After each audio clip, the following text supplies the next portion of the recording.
data analysis and results interpretation. Normally, after collecting your data, you will give the input in the SPSS, and I have a workshop on SPSS in 6th after 2 days, I think. On 6th of March, I have one workshop in SPSS, a day-long workshop from 9 to 7 p.m. So you can join there if you are interested in. It is a first generation data analysis tool that you have to know. Everybody have to know if you are intent to improve your career in develop your career in research area, then it is better to know the SPSS as preliminary data analysis tool. Then check the missing values when as soon as you collect the data, you will check is there any missing values or not. Then check the outliers, the univariate outliers and multivariate outliers. Anybody have any idea what is outliers? Hello, brothers. Yes, Faisal sir. Do you have any idea what is outliers, sir?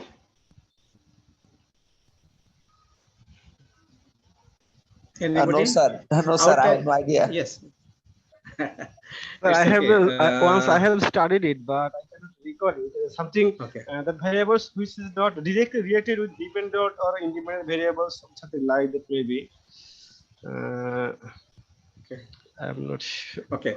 Outliers means liars means mithapadi. Outliers means extreme result comes due to sometimes what happened if you are experienced to in data collection, or somebody collect data from you as well, maybe you are the outlier. Sometimes what happened without reading or understanding the questionnaire, you are giving all 3 or all 4 agree, but you are not reading it.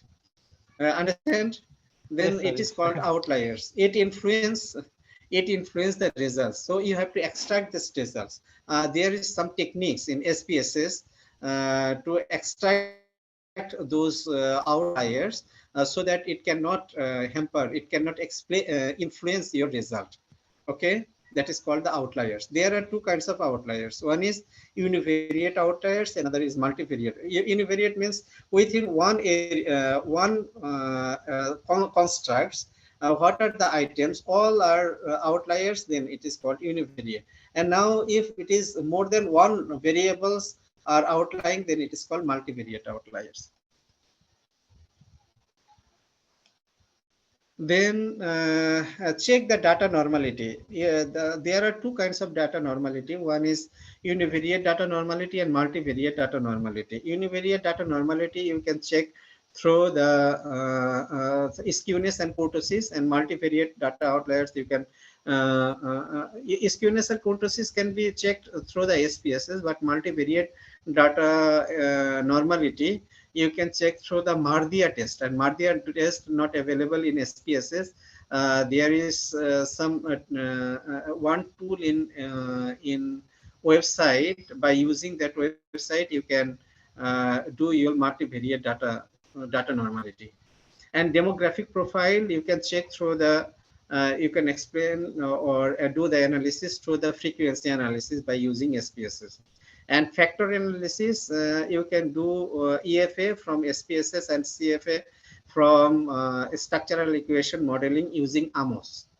And correlation analysis, you can do the correlation analysis, and regression analysis, you can do this analysis from the SPSS. But in measurement model, if you want to create the model, then you have to go for the SEM, structural equation modeling. I shall show you what is structural equation modeling and what is the structural model, what is measurement model. I shall show you. Maybe you are not understanding now. Then mediation. If you have the mediator in your model, then you have to do the mediation analysis separately. Then moderation analysis.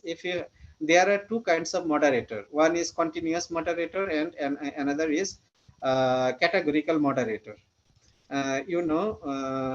Do you have any idea about the moderator? Two kinds of moderator. One is categorical, another is continuous. Suppose culture, environment, self-efficacy, uh, uh, then yeah, you can say um, uh, purchasing capacity, or different moderator are there. When a moderator is measuring by the items, by the statements, like other variables, then it is called the continuous moderator.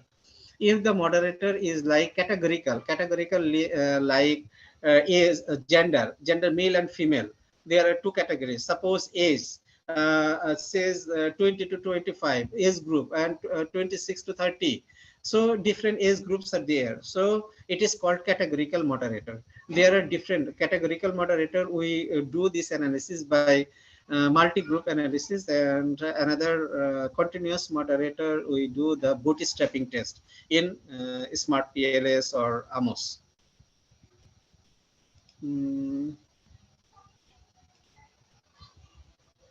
AMOS, smart PLS, RAP PLS, these are the most popular. Same if you are a quantitative researcher, if you want to develop your career in research, I would suggest you to know SPSS, AMOS, and smart PLS.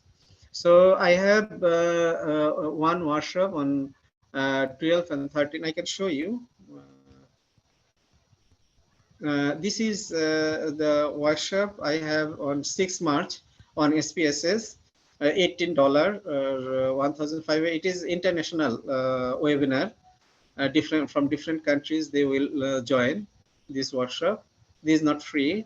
And this is 12 and 13. I have the smart PLS workshop on 12 and 13. It is 100 RM Malaysian ringgit, 2,000 taka, and 25 USD. You can pay by PayPal. Yeah, okay, no problem. And Amos, I have the workshop on 19 and 20. So you can join to learn this Amos. So what are those? Suppose you can create this model like this. This is smart PLS structural model. Actually, this was the model of mine in PhD model. So this was my model.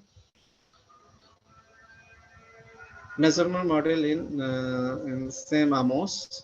If you are learning the Amos, this is the measurement model.